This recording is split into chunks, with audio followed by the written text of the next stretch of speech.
Hello and welcome to News at 10 on Rajya Sabha TV. I'm Aishwarya Kapoor. Well, a GST bill in Rajya Sabha on Tuesday likely. However, with the Congress still playing its cards close to its chest, the government is keeping its fingers crossed. That is the big story that we are tracking this morning. Also, we'll get you all the updates on the Mahanadi River water sharing row with the Karnataka Bandh to be declared today. All the details to follow. Let us begin with the headlines. Prime Minister Narendra Modi meets top ministers to firm up strategy on the GST bill. Arun Jaitley says fingers crossed. Government likely to bring proposal for the tax reform to the Rajya Sabha on Tuesday. Government says no to special status for Andhra Pradesh. Allied TDP left fuming. Chandrababu Naidu says Arun Jaitley failed to give answers to questions related to Andhra Pradesh Reorganization Act in the Rajya Sabha.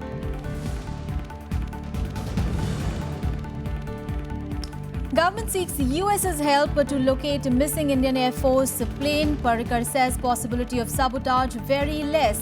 Centre says it is making all efforts to trace the missing aircraft.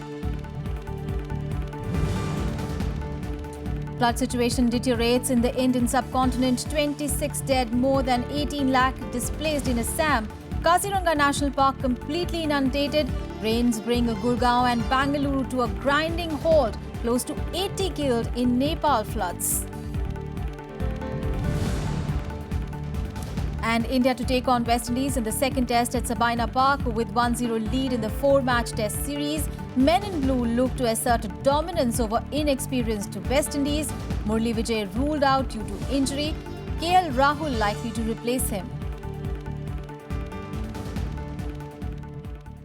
Union Minister Mukhtar Abbas Naqvi told Rajya Sabha on Friday that the government will list the GST bill for the next week. The announcement marks the culmination of the government's efforts to reach out to the opposition parties to end the GST stalemate. The legislation was earlier planned to be introduced from 1st of April 2016, but the deadline was missed. Meanwhile, Prime Minister Narendra Modi met with the top ministers on Friday night to prepare a strategy ahead of the GST bill in the parliament. Minister of State for Parliamentary Affairs Mukhtar Abbas Naqvi reported a major breakthrough while making a statement on government business for the week starting August 1st in the upper house. लोक सभा द्वारा पारित राज्यसभा की परवर समिति द्वारा प्रतिवेदित रूप में संविधान 122वां संशोधन विधेयक 2014 पर विचार और पारित करना, मानसिक स्वास्थ्य देखरेख विधेयक 2013 पर विचार और पारित करना, लोकसभा द्वारा पारित किए जाने के पश्चात निम्नलिखित विचारों पर विचार और पारित करना, उच्च न्यायालय नाम परिवर्तन विधेयक 2016, नागरिकता संशोधन विधेयक 2016, संयुक्त समिति द्वारा प्रतिवेदित रूप में प्रतिभूति हितों का प्रवर्तन और ऋण वसूली विधि तथा प्रवीण उपलब्ध संशोधन 2016, लोकसभा द्वारा पारित किए जाने के पश्चात 2016-17 के लिए अनुपूरक अनुदान मांगों से संबंधित विनियोग विधेयक पर विचार करना और लौटाना. The government has provided a guarantee that it will compensate states for any resulting revenue loss in the first 5 years of the GST rollout. By doing away with 1% manufacturing tax, the government has also met one of the 3 key demands of the opposition Congress. Once the Rajya Sabha approves the legislation, the amended bill will have to go back to the Lok Sabha for approval. Kriti Mishra's report for Rajya Sabha TV. Also in the Rajya Sabha, the government informed on Friday that it is not in favour of abolishing the capital punishment, considering the prevailing circumstances in the country. Minister of State for Home Kiran Rijiju said this while replying to a private member's resolution moved by CPIM MP D. Rajya. The resolution was negated by the House by voice vote. The Rajya Sabha on Friday further discussed the proposal to eliminate death penalty.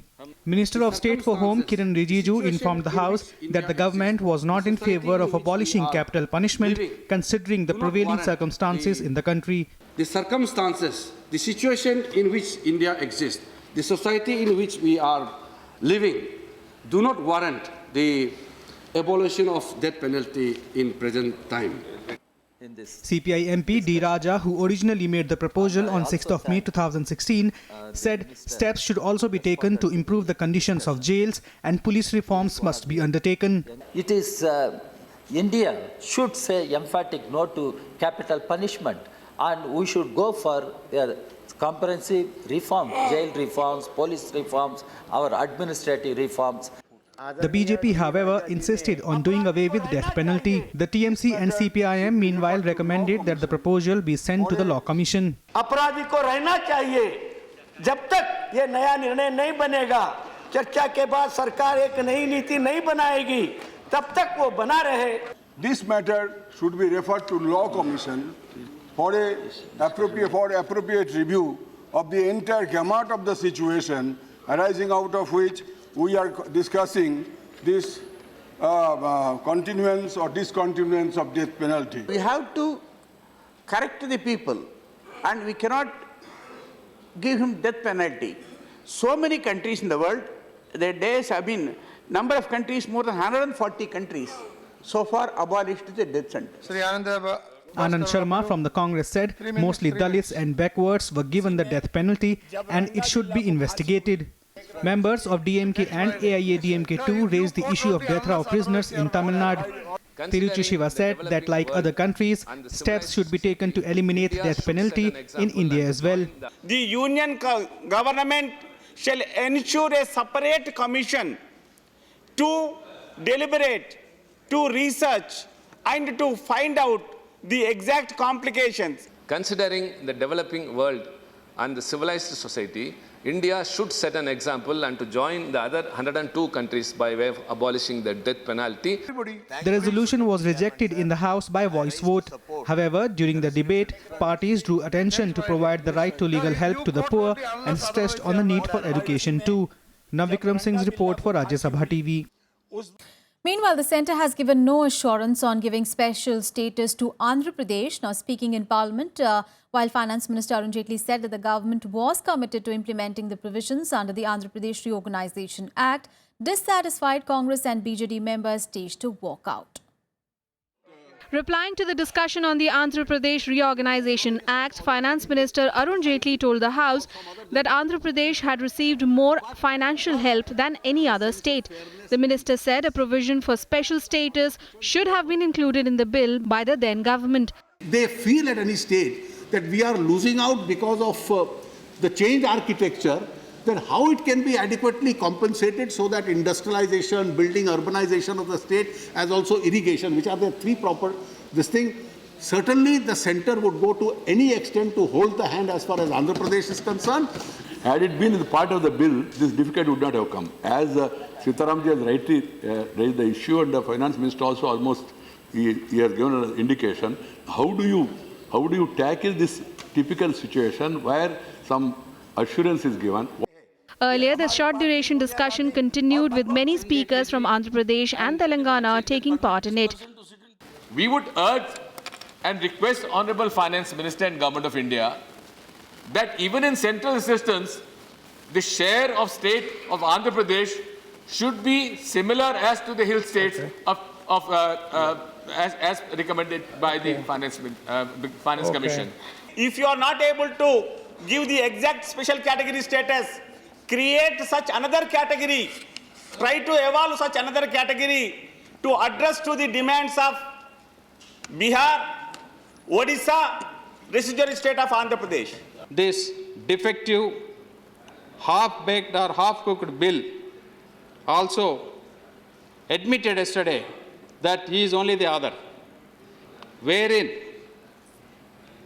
he also wrote in his own book that the bill was asked and it was made in an autocratic manner and it was done for the benefit of the political benefits. This status should be given to the most backward districts of this country, wherever they may be, whether it's Andhra Pradesh, whether it is Odisha, and at the same time, border districts of this country.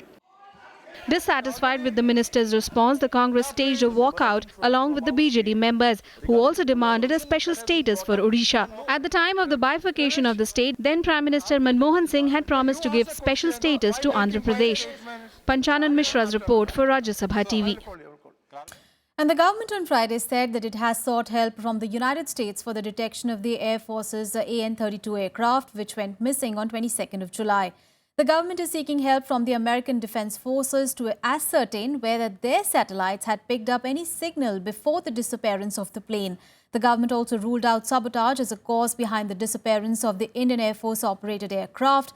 The aircraft that had 29 people on board went missing on 22nd of July. It was on its way to Port Blair from Chennai. Now, replying to clarifications sought by the members on the issue, Defence Minister Manohar Parrikar told the upper house that the government was making all efforts to trace the missing aircraft. I can't speculate because we are searching for it, and I will not like to speculate, but I can say only this much. The possibility of though we are checking all angles of any sabotage, is comparatively very less because they have standard operating procedure. And Finance Minister Arun Jaitley informed Lok Sabha on Friday that the government was able to attract a lot more foreign funds in the last 2 years by introducing comprehensive reforms. He said that India saw a record 53% rise in foreign direct investments since 2014, as well as the highest ever foreign fund inflow in 2015-16. A record 53% increase in FDI was recorded in the last 2 years in India. Finance Minister Arun Jaitley informed Lok Sabha on Friday, stating that the investment climate had brightened due to steps taken to foster growth. Jaitley stressed that comprehensive reforms had resulted in the highest ever FDI inflow. External commercial पिछले 2 वर्षों में जो FDI component है वो 53% increase हुआ है. It is a record highest. उसके अलावा दूसरे इसके कंपोनेंट हैं portfolio investment, external commercial borrowing from multilateral agencies, जो हमें जब देश में पूंजी की कमी होती है तो बाकी लोगों से उधार लेना पड़ता है. वो उधार लेना आज वो आवश्यकता नहीं पड़ी और इसलिए वो संख्या कम हुई है, एफडीआई की संख्या बढ़ी है और इसलिए नेट कैपिटल इनफ्लो कम है क्योंकि उसमें जो उधार हम लेते थे वो कम हुआ है, एफडीआई कंपोनेंट बढ़ा है. Responding to a query on how much money foreign investors would have taken by way of dividends and royalties, Jaitley clarified that investors do not make investments for charity. A small savings यानी गरीबों का small जो छोटे बचत करने वाले हैं, इन लोगों का जो बचत है वो देश के अभिवृद्धि में आ जाए. अगर आंकड़े देखते हैं, स्मॉल सेविंग्स का इंटरेस्ट रेट जो है और अपने इन्फ्लेशन जो रेट है, अगर ये देखेंगे तो नेगेटिव महसूस होता है. स्मॉल सेविंग्स को बढ़ावा देने के लिए सरकार के पास क्या योजनाएं हैं, क्या कुछ सोचा है? वो जो इन्वेस्ट करेंगे स्वाभाविक है कि अगर प्रॉफिट होगा तो उनको भी डिविडेंड मिलेगा, स्वाभाविक है कि कोई टेक्नोलॉजी ट्रांसफर करेगा तो उसको भी मिलेगा. मुझे लगता है कि कोई इन्वेस्टर चाहे डोमेस्टिक हो या विदेशी हो, वो उसमें डिविडेंड की या चार्जेस की अपेक्षा करे तो ये कोई बिजनेस नियमों के विरुद्ध में नहीं है, देश के कानून के विरुद्ध में नहीं है. अगर हम कहेंगे कि कोई प्रॉफिट ले ही नहीं सकता तो फिर कोई निवेश ही नहीं करेगा इस देश के अंदर. Jaitley also emphasized that apart from opening many sectors for foreign direct investment, related conditionalities have also been smoothened by the government. For this, he cited the example of the ease of doing business initiative of this government. With Pranav Goswami and Ravindra Singh Sharan, Bureau Inputs, Rajya Sabha TV. On to some other news. Well, the centre has proposed to set up a joint control board with the representatives from Odisha and Chhattisgarh governments and Central Water Commission to discuss various issues related to the Mahanadi River water dispute. Now, both the states have agreed to sharing information regarding projects set up on Mahanadi River on their jurisdiction. The Chhattisgarh government also agreed to constitute the joint control board proposed by the centre. Meanwhile, the pro-Kannada and farmers associations have today called for a Karnataka Bandh to protest against the tribunal's interim order, rejecting Karnataka's interim plea for sharing the river water with Goa. Chhattisgarh राज्य ने इस बात का offer दिया था कि हम board के लिए तैयार हैं और उड़ीसा राज्य इस पर अपनी सहमति दे, तो केंद्र सरकार ने दोनों राज्यों की इस पर सहमति बनाई है और एक बोर्ड बनेगा. वो बोर्ड आपस में बैठकर उड़ीसा और छत्तीसगढ़ के मध्य जो भी समस्या है उसका समाधान करेगा. News from Uttar Pradesh. Well, Congress Vice President Rahul Gandhi has said that the party will contest the upcoming elections in the state alone. Now, addressing party workers in Lucknow on Friday, Rahul Gandhi promised an all-inclusive development for the state and said that the Congress will give more representation to women and youth during allotment of tickets for the state polls. He also attacked Prime Minister Narendra Modi for working in favor of only selected industrialists.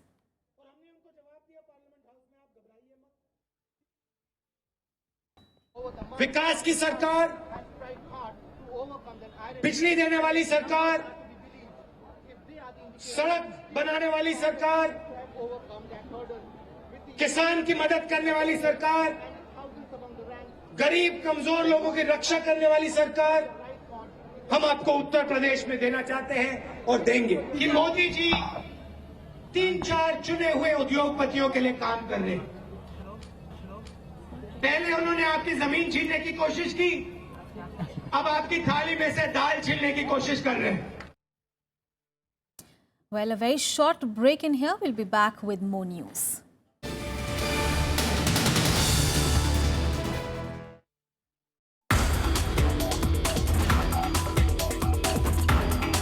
As long as the Krida is sustainable, our country's food security is sustainable. If flood comes, drought comes, any eventuality happens, everybody has something in their hand. But farming community is the most suffering. Seeing the farmers, experiences with the poor farmers, villages, then made me to attempt to give best out of this rain-fed agriculture, best out to the country in the whole. Watch Eureka with Dr. Cherukumalli Srinivasa Rao, Director, Krida, only on Rajya Sabha TV.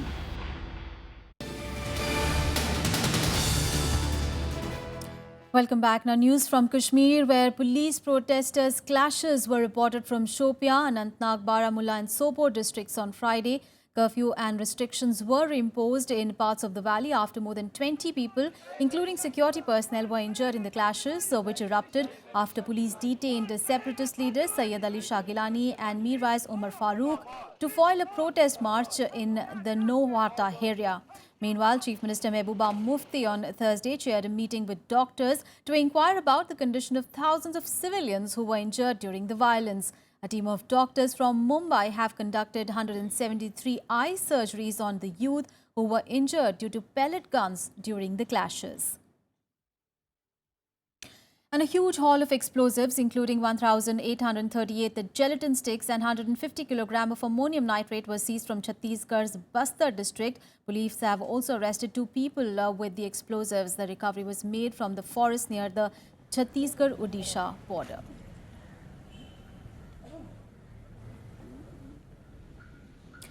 On to some other news. Well, Vice President Mohammad Hamid Ansari has termed education as a fundamental precondition of a democracy. He has also said that education is instrumental for any individual's personal and political development. Vice President was addressing a seminar organized by his alma mater, Aligarh Muslim University in New Delhi on Friday.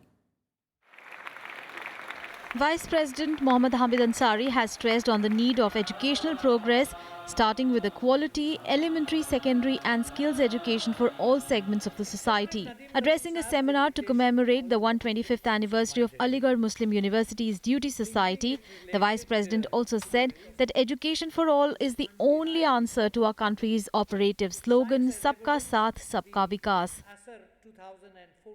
Despite all the government and societal efforts, the overall literacy rate in the year 2011 was 73%, with a noticeable gap between the male literacy at 80.9% and female literacy at 64.8%.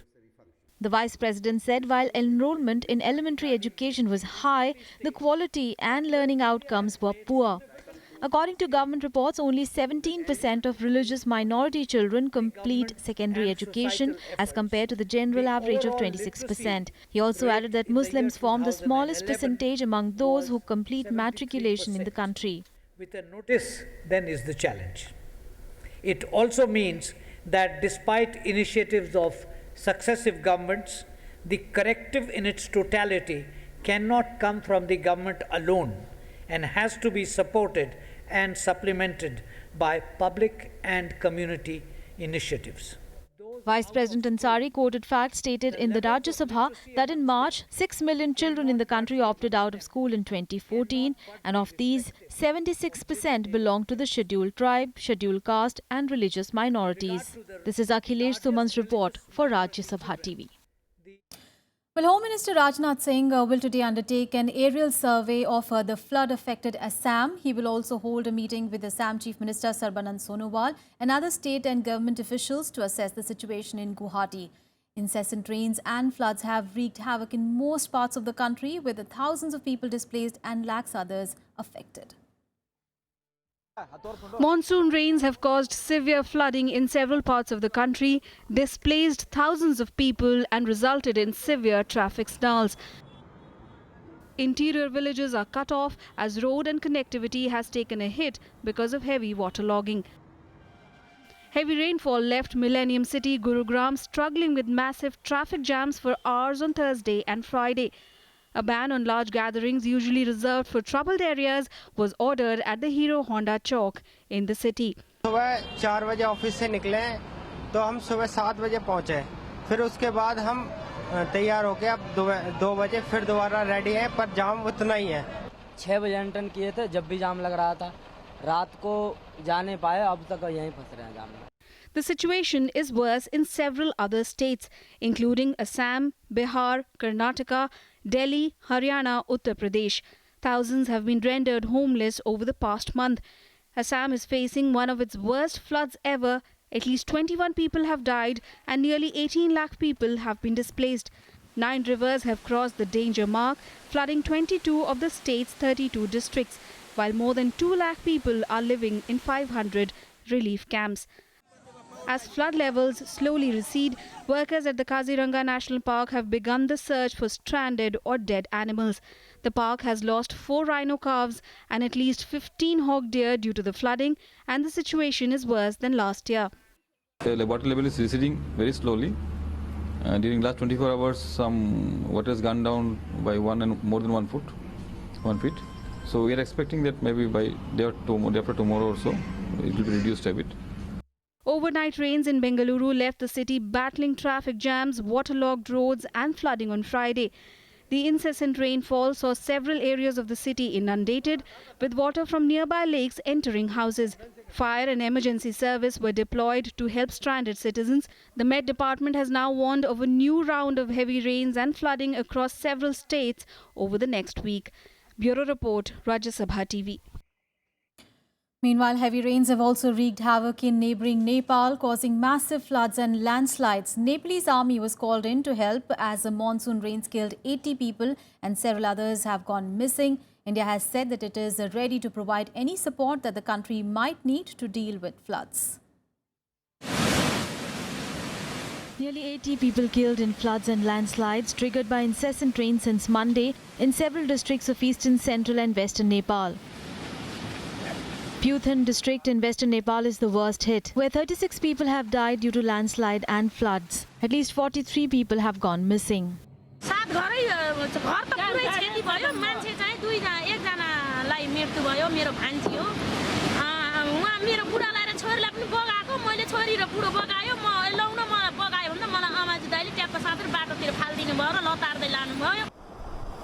Scores of houses and bridges have been swept away in several parts of the country as incessant rains have swelled rivers. Army personnel have been deployed for rescue and relief operations in 14 flood-affected districts. Soldiers and volunteers are using rubber boats to rescue people marooned by the flooding. Helicopters are also seen rescuing people stranded on the banks of the Rapti River and also to drop food supplies. Indian government has also assured help to its landlocked neighbour. MEA said on Friday, India expresses deep sorrow at the loss of life and property in the current spate of floods and landslides in Nepal. The Government of India stands ready to provide any assistance that may be requested by the Government of Nepal to mitigate the suffering of the people. Water levels are also close to dangerous along the Saptkoshi and Naraini rivers. The situation is particularly desperate this year because millions of Nepalis are still living in tents or makeshift huts after the devastating earthquake last year that killed nearly 9,000 people. Bureau Report, Rajya Sabha TV. Let's get you some more international news in World Wrap.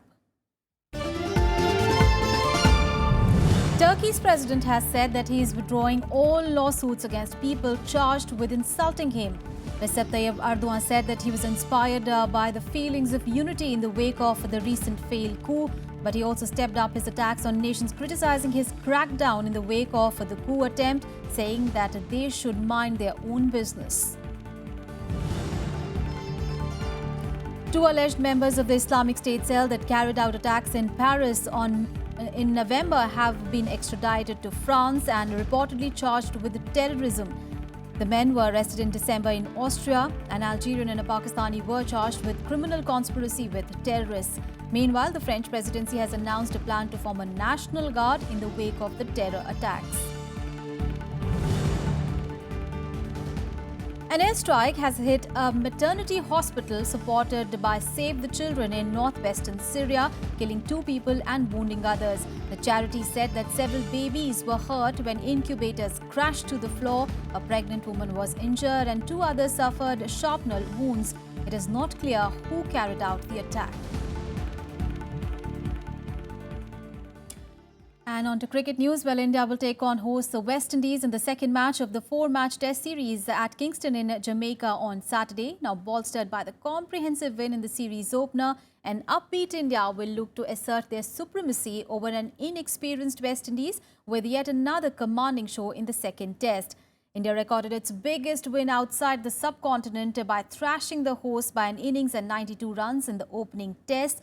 With Virat Kohli at the forefront with his double ton, India's batting unit looked confident. However, India's concern would be its 3 frontline batsmen Murli Vijay, Cheteshwar Pujara and Ajinkya Rahane, who contributed only 45 runs out of the 566 runs in Antigua. So far, India have never won 2 consecutive tests on the Caribbean shore, but the team's clinical performance in the first game proves that they are not far away from achieving this feat as well.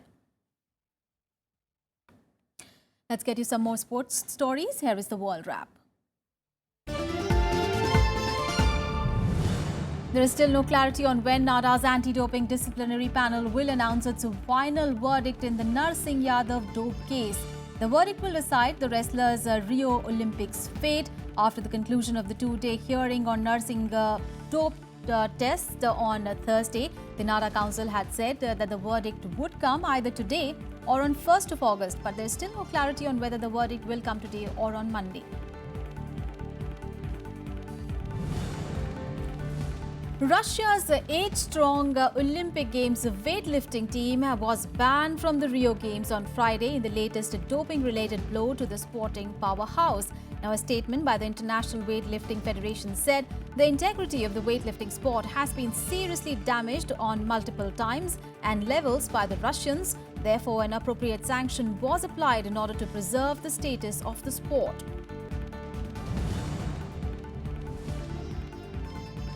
Germany captain Bastian Schweinsteiger on Friday announced his retirement from the international duty with immediate effect. The 31-year-old Manchester United midfielder, who won his 120th and final cap in Germany's 2-0 defeat to France in the semi-finals of Euro 2016, revealed the news on his official Twitter account. The footballer's finest moment was his superb performance in the 2014 World Cup final in Rio. That's all in this news bulletin. Thanks so much for your time.